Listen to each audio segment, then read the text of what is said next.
5-ാം വയസ്സിൽ കൊടും ദാരിദ്ര്യം കാരണം പഠിക്കാൻ നിവൃത്തിയില്ലാതെ സ്കൂൾ പടിയിറങ്ങേണ്ടി വന്ന ഒരു കുട്ടിയെക്കുറിച്ച് ഇപ്പൊ നിങ്ങളൊന്ന് സങ്കല്പിച്ചു നോക്കൂ.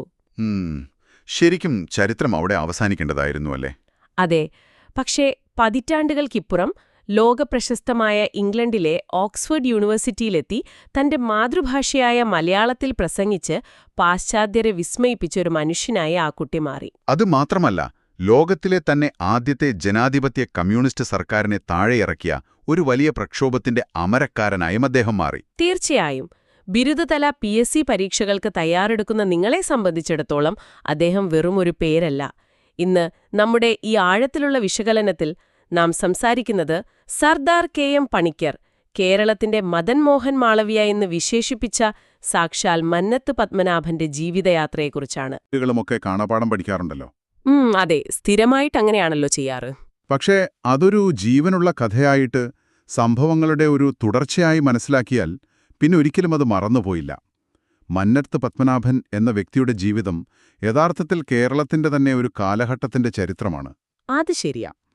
പരീക്ഷയ്ക്ക് ചോദിക്കാൻ സാധ്യതയുള്ള ഒരൊറ്റ വസ്തുത പോലും ചോർന്നു പോകാതെ ആ സംഭവങ്ങൾക്ക് പിന്നിലെ എന്തുകൊണ്ട് എന്നീ കാര്യങ്ങൾ കൂടി നമുക്കിന്ന് പരിശോധിക്കാം. ഉറപ്പായും. നമുക്ക് അദ്ദേഹത്തിന്റെ തുടക്കത്തിൽ നിന്ന് തന്നെ ആരംഭിക്കാം. ഇപ്പോ 1878 ജനുവരി 2-ന് ചങ്ങനാശ്ശേരിയിലെ പെരുന്നയിൽ മന്നത്ത് വീട്ടിൽ പാർവതി അമ്മയുടെയും വാകത്താനത്ത് ഈശ്വരൻ നമ്പൂതിരിയുടെയും മകനാണദ്ദേഹം ജനിക്കുന്നത്. ഞാൻ നേരത്തെ പറഞ്ഞതുപോലെ കൊടിയ ദാരിദ്ര്യമായിരുന്നു അവിടെ. 5-ാം വയസ്സിൽ പെരുന്നയിലെ കേശവനാശാന്റെ കളരിയിൽ വിദ്യാഭ്യാസം തുടങ്ങിയെങ്കിലും അത് പാതി വഴിയിൽ ഉപേക്ഷിക്കേണ്ടി വന്നു. നിർഭാഗ്യവശാൽ അങ്ങനെ സംഭവിച്ചു. പക്ഷെ എന്നെ അത്ഭുതപ്പെടുത്തുന്നത് എന്താണെന്ന് വെച്ചാൽ, നീണ്ട 9 വർഷത്തെ ഇടവേളയ്ക്ക് ശേഷം, അതായത് തന്റെ 14-ാം വയസ്സിൽ അദ്ദേഹം വീണ്ടും പഠിക്കാൻ തയ്യാറായി എന്നതാണ്. ആ ഒരു പ്രായത്തിൽ അങ്ങനെ ഒരു തീരുമാനമെടുക്കാൻ വലിയൊരു ഇച്ഛാശക്തി വേണ്ടേ? അതെ, അതുതന്നെയാണ് അദ്ദേഹത്തിന്റെ വ്യക്തിത്വത്തിന്റെ അടിസ്ഥാനം. ആ ഇച്ഛാശക്തിയാണ് അദ്ദേഹത്തെ തിരുവനന്തപുരം ഗവൺമെന്റ് ട്രെയിനിംഗ് സ്കൂളിലെ പഠനത്തിലേക്ക് നയിച്ചതും പിന്നീട് 1893-ൽ കാഞ്ഞിരപ്പള്ളി ഗവൺമെന്റ് സ്കൂളിൽ ഒരു പ്രൈമറി അധ്യാപകനായി ജോലി നേടാൻ സഹായിച്ചതും. ദാരിദ്ര്യത്തിൽ നിന്ന് കരകയറാൻ ഒരു സർക്കാർ ജോലി ലഭിക്കുക എന്നത് അക്കാലത്ത് എത്ര വലിയ കാര്യമാണെന്ന് നിങ്ങൾക്കറിയാമല്ലോ അല്ലേ? തീർച്ചയായും. അവിടെയാണ് കഥയിലെ ആദ്യത്തെ വലിയ വഴിത്തിരിവ് വരുന്നത്. 10 വർഷത്തോളം അദ്ദേഹം ആ ജോലി ചെയ്തു. ഒരു സാധാരണ മനുഷ്യനാണെങ്കിൽ ആ സുരക്ഷിതത്വത്തിൽ കടിച്ചു തൂങ്ങി അവിടെ തന്നെ ഒതുങ്ങിയേനെ. അതെ, ആരും അങ്ങനെ തന്നെ ചിന്തിക്കും. എന്നാൽ അദ്ദേഹം ആ ജോലി വലിച്ചെറിഞ്ഞു. അന്നത്തെ ഹെഡ്മാസ്റ്റർ വെങ്കടാചലമയ്യരുമായി ഉണ്ടായ ഒരു തർക്കമാണ് ഇതിന് കാരണമെന്ന് കേട്ടിട്ടുണ്ട്. ശരിക്കും ഒരു ഈഗോ ക്ലാഷ് ആയിരുന്നു അത്. പുറത്തുനിന്ന് നോക്കുമ്പോൾ അങ്ങനെ തോന്നാം. പക്ഷെ അതൊരു കേവലം ഈഗോ ക്ലാഷ് ആയിരുന്നില്ല. അതൊരു അഭിമാന പ്രശ്നമായിരുന്നു. ഓഹോ, തന്റെ ആത്മാഭിമാനത്തിന്റെ കാര്യത്തിൽ വിട്ടുവീഴ്ചയ്ക്ക് തയ്യാറായില്ല എന്നാണോ? അതെ, താൻ വിശ്വസിക്കുന്ന ശരികളിൽ നിന്ന് 1 ഇഞ്ച് പോലും പിന്നോട്ടു പോകാൻ അദ്ദേഹം തയ്യാറായിരുന്നില്ല. ആ രാജിയോടെ അദ്ദേഹത്തിന്റെ ജീവിതം വഴിമുട്ടിയെന്ന് കരുതിയവർക്ക് തെറ്റി. പിന്നെന്താണ് സംഭവിച്ചത്? ലോ കോളേജിൽ പോയി പഠിക്കാൻ സാമ്പത്തികമില്ലായിരുന്ന അദ്ദേഹം സ്വന്തമായി പഠിച്ച് മജിസ്ട്രേറ്റ് പരീക്ഷ പാസ്സായി. അങ്ങനെ 1905-ൽ കോട്ടയം ഡിസ്ട്രിക്ട് കോടതിയിൽ ഒരു വക്കീലായി അദ്ദേഹം സന്നദ്ധെടുത്തു. സ്വന്തമായി പഠിച്ച് വക്കീലാവുകയോ? അവിശ്വസനീയമാണ്. അങ്ങനെ നോക്കുമ്പോ ആ ഹെഡ്മാസ്റ്ററോട് നമ്മൾ നന്ദി പറയണം. ആ പ്രശ്നം ഉണ്ടായില്ലായിരുന്നെങ്കിൽ അദ്ദേഹം വെറും ഒരു സ്കൂൾ മാഷായി വിരമിച്ചേനെ. അത് ശരിയാ. കോട്ടയത്തെ ആ വക്കീൽ ജീവിതം 10 വർഷത്തോളം നീണ്ടുനിന്നു അല്ലേ? അതെ, ആ 10 വർഷം അദ്ദേഹത്തിന് സമൂഹത്തിന്റെ വിവിധ തട്ടുകളിലുള്ള മനുഷ്യരുമായി ഇടപെടാനും നിയമത്തിന്റെ നൂലാമാലകൾ മനസ്സിലാക്കാനും സാധിച്ചു. ഈ അനുഭവസമ്പത്തായിരിക്കണം അദ്ദേഹത്തെ ഒരു മികച്ച സംഘാടകനാക്കി മാറ്റിയത്. കൃത്യമായി പറഞ്ഞാൽ ആ വക്കീൽ പണിയാണ് അദ്ദേഹത്തിന് സമൂഹത്തിലെ അനാചാരങ്ങളെയും സമുദായം നേരിടുന്ന തകർച്ചയെയും കുറിച്ച് വ്യക്തമായ ഒരു കാഴ്ചപ്പാട് നൽകിയത്. അങ്ങനെയാണല്ലേ സംഘടനയിലേക്ക് വരുന്നത്? അതെ, അങ്ങനെയാണ് 1916-ൽ പെരുന്നയിലെ നായർ സമുദായ മന്ദിരത്തിൽ വെച്ച് നടന്ന ഒരു യാത്രയയപ്പ് യോഗത്തിൽ അദ്ദേഹം ആ ചരിത്രപരമായ പ്രഖ്യാപനം നടത്തുന്നത്. കെ പരമപിള്ളയ്ക്ക് നൽകിയ ആ യാത്രയയപ്പ് യോഗത്തിൽ വെച്ചാണ് അദ്ദേഹം പ്രഖ്യാപനം നടത്തിയത്. അതായത് താൻ വക്കീൽ ജോലി എന്നേക്കുമായി ഉപേക്ഷിക്കുകയാണെന്നും പൂർണ്ണസമര സംഘടനാ പ്രവർത്തനത്തിലേക്ക് ഇറങ്ങുകയാണെന്നും അദ്ദേഹം പ്രഖ്യാപിച്ചു അല്ലേ? അതെ, കൃത്യമായിട്ട് അതുതന്നെ. ഇവിടെ എനിക്കൊരു സംശയമുണ്ട്. നമ്മൾ എപ്പോഴും NSSനെക്കുറിച്ചും മന്നത്ത് പത്മനാഭനെക്കുറിച്ചും ഒരുമിച്ചാണ് കേൾക്കാറുള്ളത്. നായർ സമുദായത്തെ ഉദ്ധരിക്കാൻ വേണ്ടി ആദ്യമായി രംഗത്തിറങ്ങിയ വ്യക്തി അദ്ദേഹമാണോ? അല്ല, അവിടെയാണ് ചരിത്ര വിദ്യാർത്ഥികൾക്ക് പലപ്പോഴും തെറ്റുപറ്റാറുള്ളത്.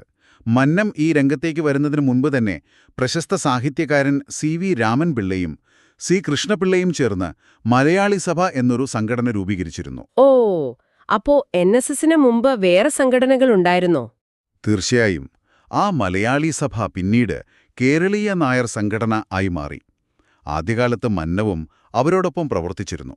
എന്നാൽ പിന്നീട് അതിൽ നിന്നും മാറി കണ്ണൻ മേനോന്റെ സഹായത്തോടെ തൃശൂരിൽ അദ്ദേഹം ഉത്തര കേരള നായർ സമാജം സ്ഥാപിച്ചു. അപ്പോ NSS എങ്ങനെയാണ് രൂപം കൊള്ളുന്നത്? PSC പരീക്ഷകളിൽ എപ്പോഴും ചോദിക്കുന്ന ഒരു ഭാഗമാണിത്. അത് നമ്മളൊരു ടൈം ലൈനായിട്ട് തന്നെ ഓർക്കണം. 1914 ഒക്ടോബർ 31-നാണ് മന്നം ഒരു സംഘടന രൂപീകരിക്കുന്നത്. ഗോപാലകൃഷ്ണ ഗോഖലെയുടെ പ്രശസ്തമായ സെർവൻസ് ഓഫ് ഇന്ത്യ സൊസൈറ്റിയുടെ മാതൃകയിലായിരുന്നു അത്. സെർവൻസ് ഓഫ് ഇന്ത്യ സൊസൈറ്റിയുടെ മാതൃകയിൽ. അതെ. കണ്ണൻ മേനോന്റെ നിർദ്ദേശപ്രകാരം അതിന് നായർ ഭൃത്യജന സംഘം എന്ന് പേരിട്ടു. പിന്നീട് 1915 ജൂലൈ 11-നാണ് K പരമുപിള്ളയുടെ നിർദ്ദേശപ്രകാരം ആ സംഘടനയ്ക്ക് നായർ സർവീസ് സൊസൈറ്റി അഥവാ NSS എന്ന പുതിയ പേര് നൽകുന്നത്.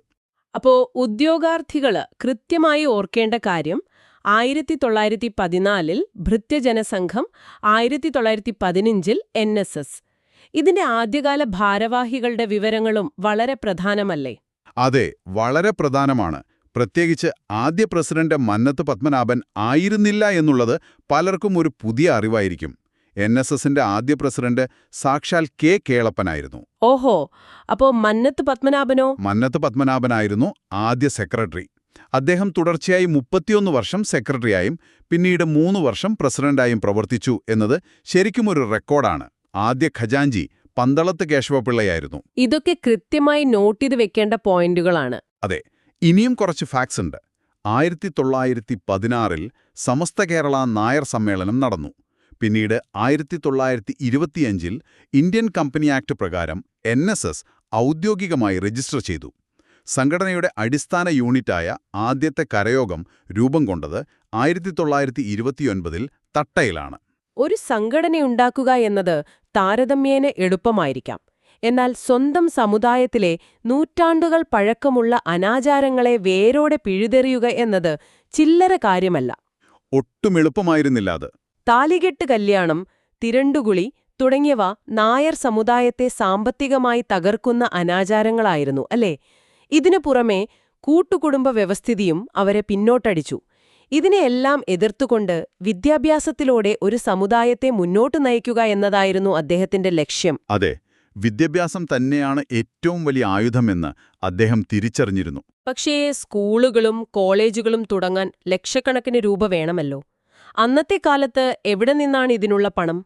ഇന്നത്തെ പോലെ ഇന്റർനെറ്റ് വഴി ക്രൗഡ് ഫണ്ടിംഗ് ഒന്നും നടത്താൻ പറ്റില്ലല്ലോ.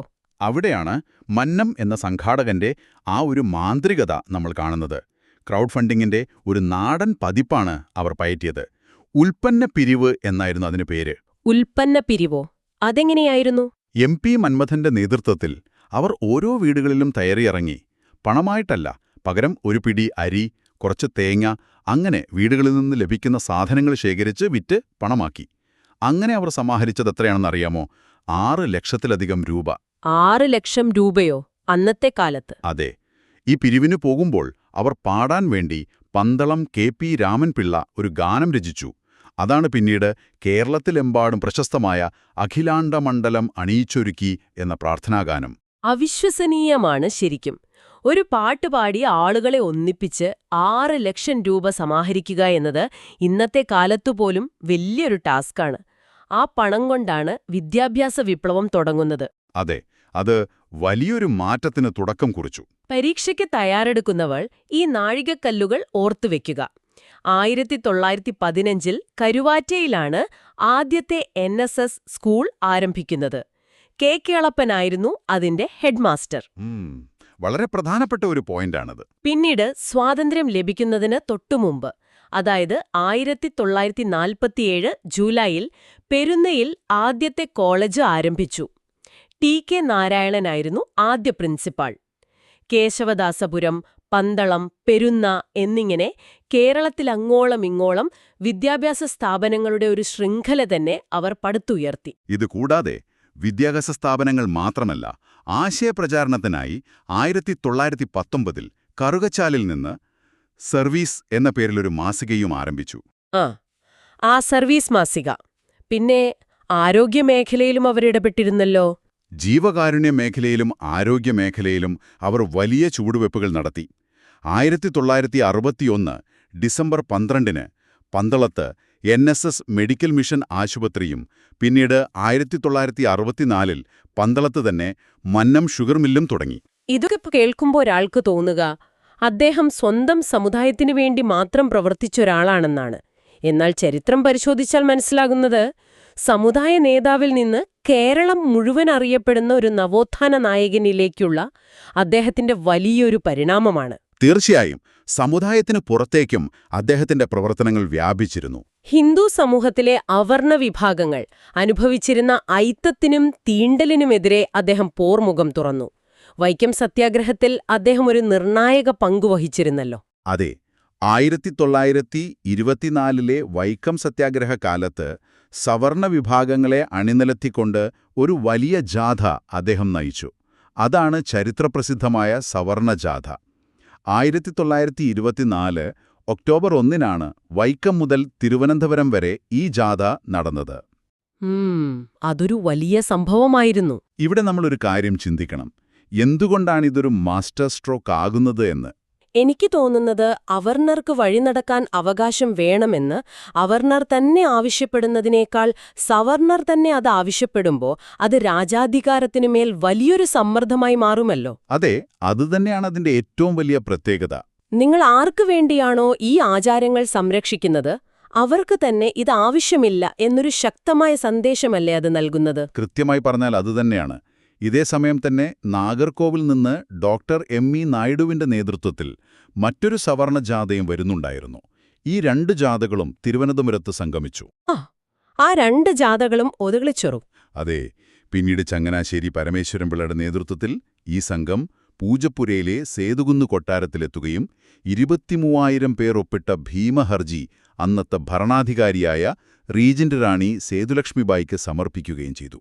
കേരളത്തിലെ സാമൂഹിക പരിഷ്കരണ ചരിത്രത്തിലെ ഏറ്റവും തിളക്കമുള്ള അധ്യായങ്ങളിലൊന്നാണിത്.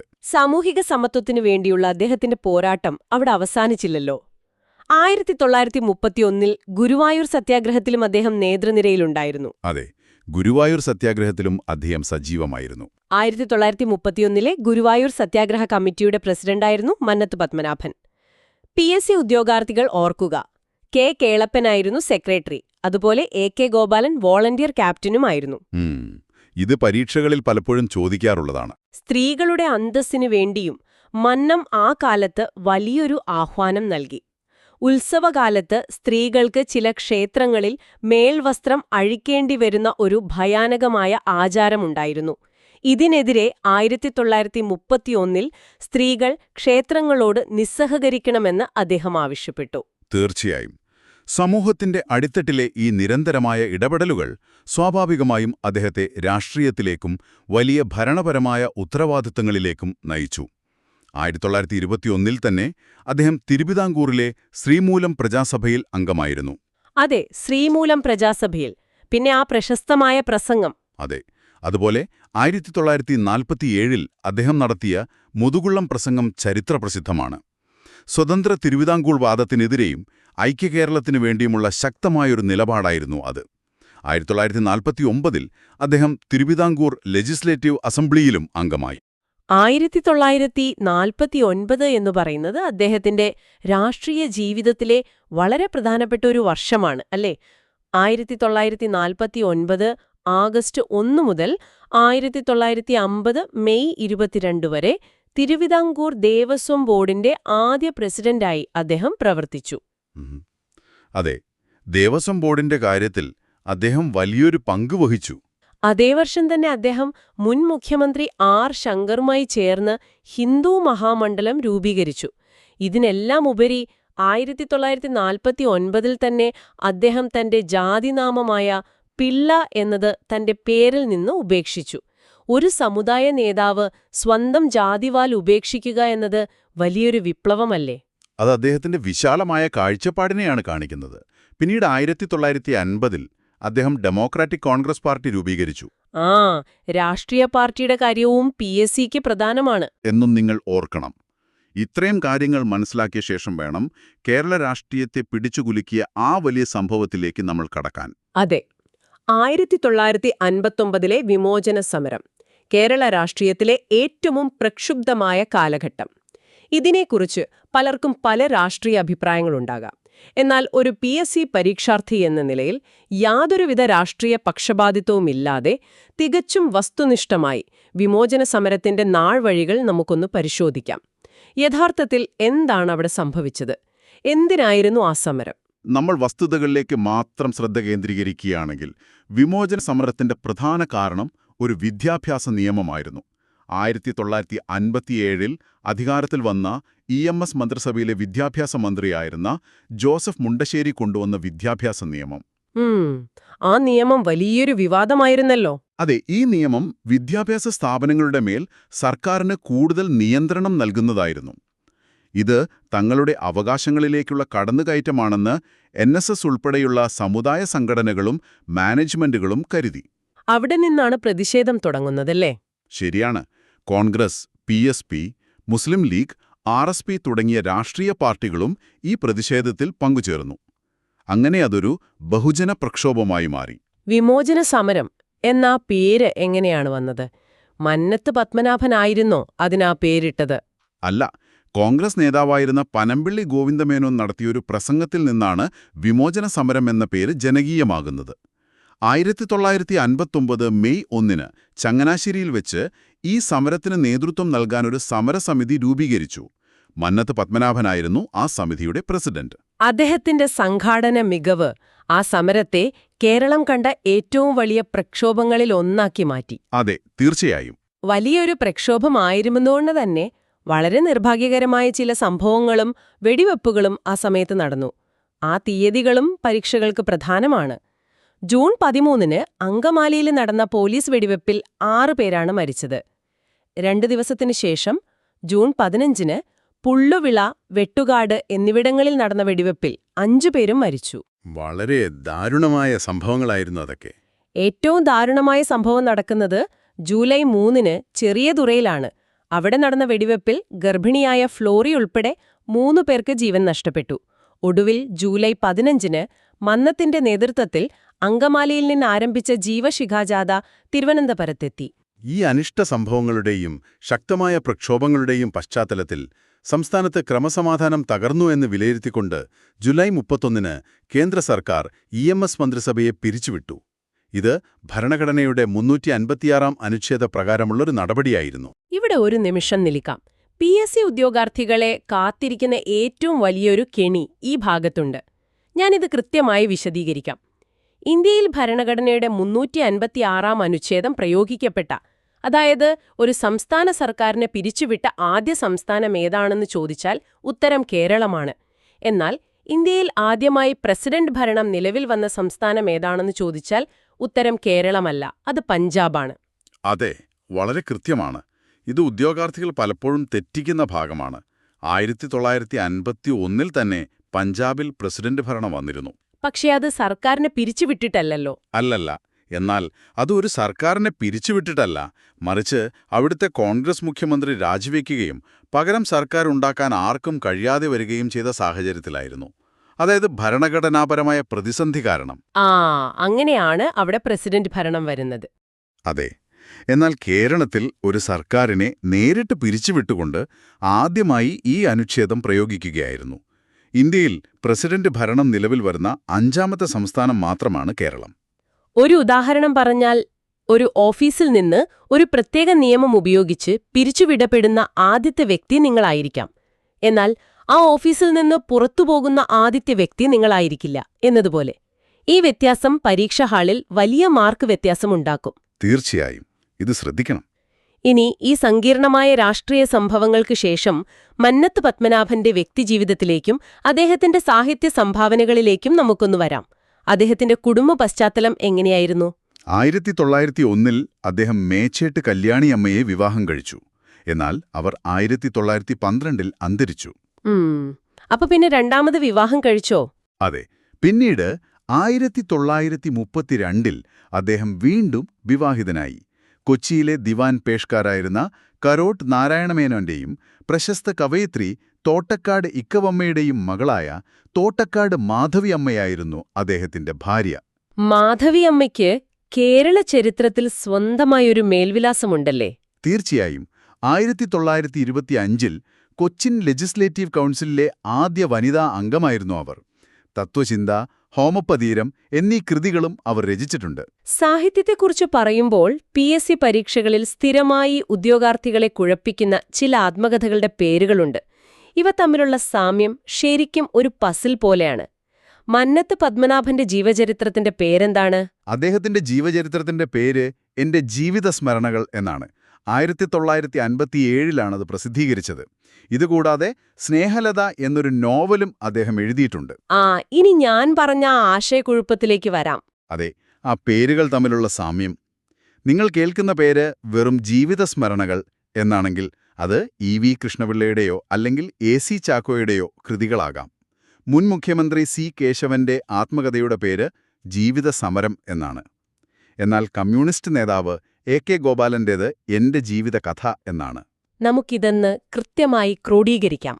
മന്നത്ത് പത്മനാഭൻ എന്റെ ജീവിത സ്മരണകൾ, EV കൃഷ്ണപിള്ള അല്ലെങ്കിൽ AC ചാക്കോ ജീവിത സ്മരണകൾ, C കേശവൻ ജീവിത സമരം, AK ഗോപാലൻ എന്റെ ജീവിത കഥ. ഇതെങ്ങനെയെങ്കിലും ലോജിക് ഉപയോഗിച്ച് നിങ്ങൾ ഓർത്തുവെക്കണം. ഈ വിശ്രമമില്ലാത്ത ജീവിതത്തിനിടയിൽ മന്നത്തിന് ലഭിച്ച ആദരവുകൾ എന്തൊക്കെയായിരുന്നു? വളരെ വലിയ അംഗീകാരങ്ങളാണ് അദ്ദേഹത്തെ തേടിയെത്തിയത്.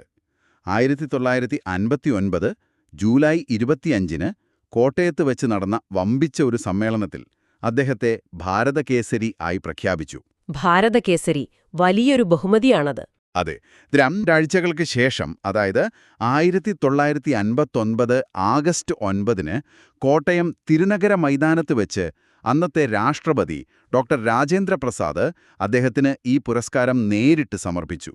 അക്കൊല്ലം തന്നെ അദ്ദേഹം യൂറോപ്യൻ പര്യടനം നടത്തുകയും നമ്മൾ തുടക്കത്തിൽ പറഞ്ഞതുപോലെ ഇംഗ്ലണ്ടിലെ ഓക്സ്ഫോർഡ് യൂണിവേഴ്സിറ്റിയിൽ മലയാളത്തിൽ പ്രസംഗിക്കുകയും ചെയ്തു. മലയാളം മാത്രം ഔപചാരികമായി പഠിച്ച ഒരാൾ ഓക്സ്ഫോർഡിൽ ചെന്ന് തന്റെ മാതൃഭാഷയിൽ പ്രസംഗിക്കുക, അതെത്ര അഭിമാനകരമായൊരു നിമിഷമായിരുന്നിരിക്കും. പിന്നീട് 1966 രാജ്യം അദ്ദേഹത്തിന് പത്മഭൂഷൺ നൽകി ആദരിച്ചു. ഒടുവിൽ 1970 ഫെബ്രുവരി 25 തന്റെ 92-ാം വയസ്സിൽ അദ്ദേഹം അന്തരിച്ചു. പെരുന്നയിലാണ് അദ്ദേഹത്തിന്റെ സമാധി. അതെ, ഒരു വ്യക്തി സ്വന്തം സമുദായത്തെ വിദ്യാഭ്യാസത്തിലൂടെയും സംഘാടനത്തിലൂടെയും എങ്ങനെ മുഖ്യധാരയിലേക്ക് കൊണ്ടുവരാമെന്നും അതുവഴി സമൂഹത്തിൽ എങ്ങനെ മാറ്റങ്ങൾ സൃഷ്ടിക്കാമെന്നും അദ്ദേഹം കാണിച്ചു തന്നു. പരീക്ഷയ്ക്ക് തയ്യാറെടുക്കുന്ന നിങ്ങൾ ഈ പറഞ്ഞ കാര്യങ്ങളെല്ലാം വെവ്വേറെയായി കാണാതെ ഒരു വലിയ സംഭവ പരമ്പരയുടെ ഭാഗമായി മനസ്സിലാക്കാൻ ശ്രമിക്കുക. നമ്മുടെ ഈ വിശകലനം അവസാനിപ്പിക്കുമ്പോൾ നിങ്ങൾക്കായി ഞാനൊരു ചിന്ത പങ്കുവയ്ക്കാം. നാം ഇന്ന് കേരളത്തിൽ കാണുന്ന സഖ്യരാഷ്ട്രീയത്തിന്റെ അടിസ്ഥാനം എന്താണെന്ന് എപ്പോഴെങ്കിലും ചിന്തിച്ചിട്ടുണ്ടോ? അതൊരു നല്ല ചോദ്യമാണ്. ഒരു സമുദായത്തെ സാമുദായികമായി സംഘടിപ്പിക്കുകയും ആ സംഘടനാശക്തി ഉപയോഗിച്ച് രാഷ്ട്രീയമായ വിലപേശലുകൾ നടത്തുകയും അതിലൂടെ സമൂഹത്തിന്റെ അധികാര കേന്ദ്രങ്ങളിൽ പങ്കാളിത്തം ഉറപ്പാക്കുകയും ചെയ്യുന്ന ഒരു ശൈലി. ഈ തന്ത്രം ആധുനിക കേരളത്തിൽ ആദ്യം വിജയകരമായി പരീക്ഷിച്ചത് മന്നത്ത് പത്മനാഭനാണ്.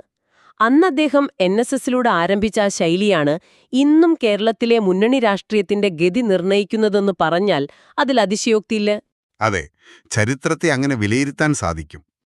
PSC പരീക്ഷയ്ക്കായുള്ള നിങ്ങളുടെ തയ്യാറെടുപ്പുകൾക്ക് ഈ ആഴത്തിലുള്ള വിശകലനം വലിയൊരു മുതൽക്കൂട്ടാകുമെന്ന് ഞങ്ങൾ വിശ്വസിക്കുന്നു. ഈ അറിവുകൾ നിങ്ങളുടെ വിജയത്തിലേക്കുള്ള ദൂരം കുറയ്ക്കട്ടെ. മറ്റൊരു സുപ്രധാന വിഷയവുമായി നമുക്ക് വീണ്ടും കാണാം. അതുവരെ ഒരു സ്കൂൾ അധ്യാപകന്റെ നിശ്ചയദാർഢ്യത്തിന് ഒരു സംസ്ഥാനത്തിന്റെ ചരിത്രം തന്നെ മാറ്റിയെഴുതാൻ കഴിഞ്ഞുവെങ്കിൽ നിങ്ങളുടെ നിരന്തരമായ പരിശ്രമങ്ങൾക്ക് ഈ പരീക്ഷയിൽ എന്തെല്ലാം നേടാൻ കഴിയും? ചിന്തിച്ചു നോക്കൂ. വിട.